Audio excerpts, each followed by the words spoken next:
dictamen. Con su permiso, senador presidente.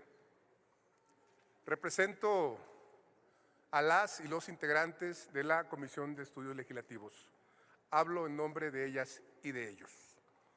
El dictamen que presento el día de hoy ante este Pleno propone modificar el segundo párrafo del artículo 19 de la Constitución Política de los Estados Unidos Mexicanos para incluir dentro de ese elenco de delitos susceptibles de prisión preventiva oficiosa la extorsión, la introducción, desvío, producción, preparación, enajenación, adquisición, importación, exportación, transportación, almacenamiento y distribución ilícita de drogas sintéticas, fentanilo, sus derivados, para que el juez, en acatamiento de este mandamiento constitucional, imponga esa medida cautelar de manera oficiosa. Si bien esta modificación tiene como propósito mejorar la eficacia del sistema de justicia y proporcionar a las autoridades de persecución del delito y de juzgamiento mayores herramientas para combatirlo, sobre todo en aquellos que han crecido en incidencia y en complejidad, también hay que decirlo, debe de aplicarse de manera cuidadosa, incluso conservadora. En primer lugar, la inclusión de delitos relacionados con la producción y distribución ilícita de drogas sintéticas, como el fentanilo, es una medida urgente. ¿Quién lo puede dudar? Es una medida incluso que tenemos que adoptar en el contexto actual de las relaciones bilaterales entre México y Estados Unidos, dada la crisis de salud pública que representa allá el consumo de estas sustancias. Por otro lado, también es una necesidad del Estado mexicano fortalecer las acciones para mitigar este tráfico, incluso aquí en nuestro país, y debilitar las estructuras criminales detrás de este fenómeno. Es fundamental que la tipificación y las medidas adoptadas estén alineadas, también hay que decirlo, con el debido proceso y con los derechos humanos y minimizar que se cometan abusos y arbitrariedades.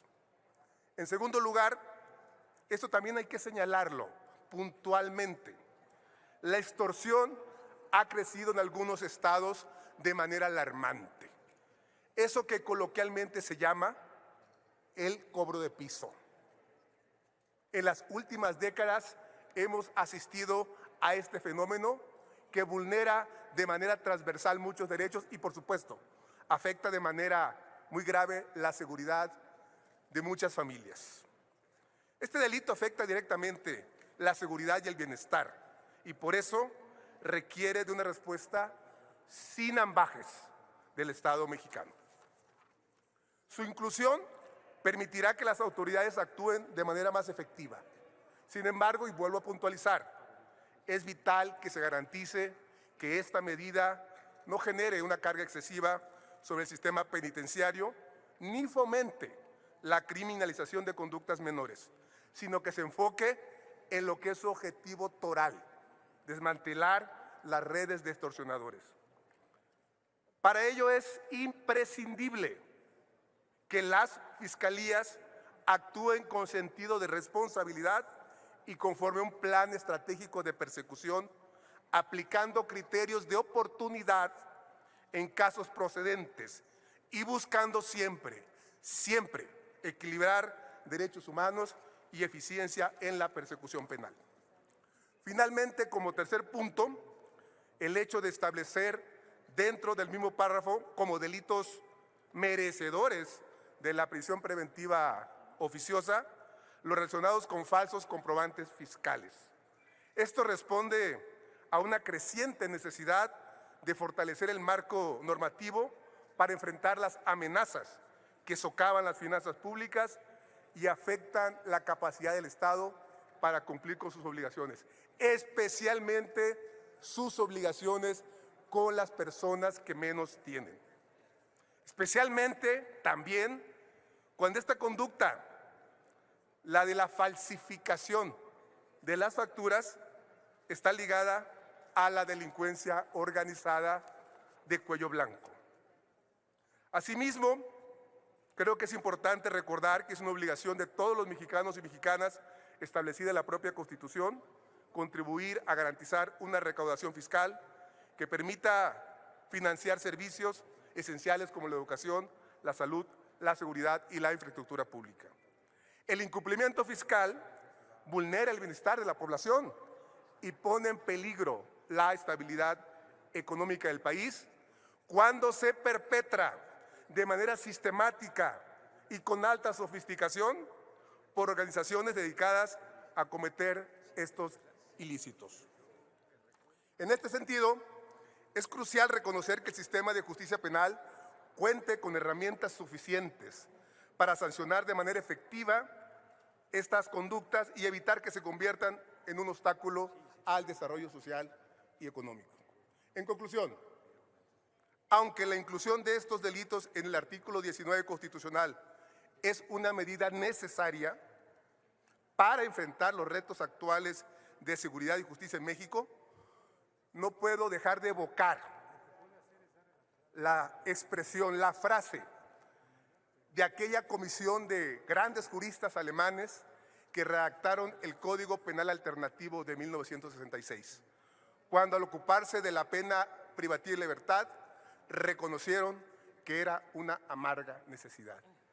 Pues el artículo 19 y la prisión preventiva oficiosa en México hoy sigue siendo, digámoslo así, una amarga necesidad. Por eso tenemos que aplicarla garantizando que se respeten los derechos fundamentales de los imputados. Además, debemos asegurarnos, y esto es fundamental también, que las reformas sean acompañadas de un fortalecimiento en las capacidades de investigación y persecución de estos delitos, así como del diseño de políticas públicas que ataquen las raíces estructurales de los problemas mencionados. Solo así se podrá lograr una verdadera mejora en la seguridad y el bienestar de la población. Finalmente, estamos convencidos que la fórmula debe seguir siendo tanta política social como sea posible y tanta política penal como sea necesaria. Apelo a la ética de la responsabilidad de las senadoras y los senadores de mi grupo parlamentario, de nuestra coalición, pero también de la oposición. Sé que ahí hay quien ha reconocido, porque ha ejercido tareas de gobernar, la necesidad de estas medidas para garantizar en esta coyuntura la seguridad de las y los mexicanos. Es cuanto, senador presidente. Gracias.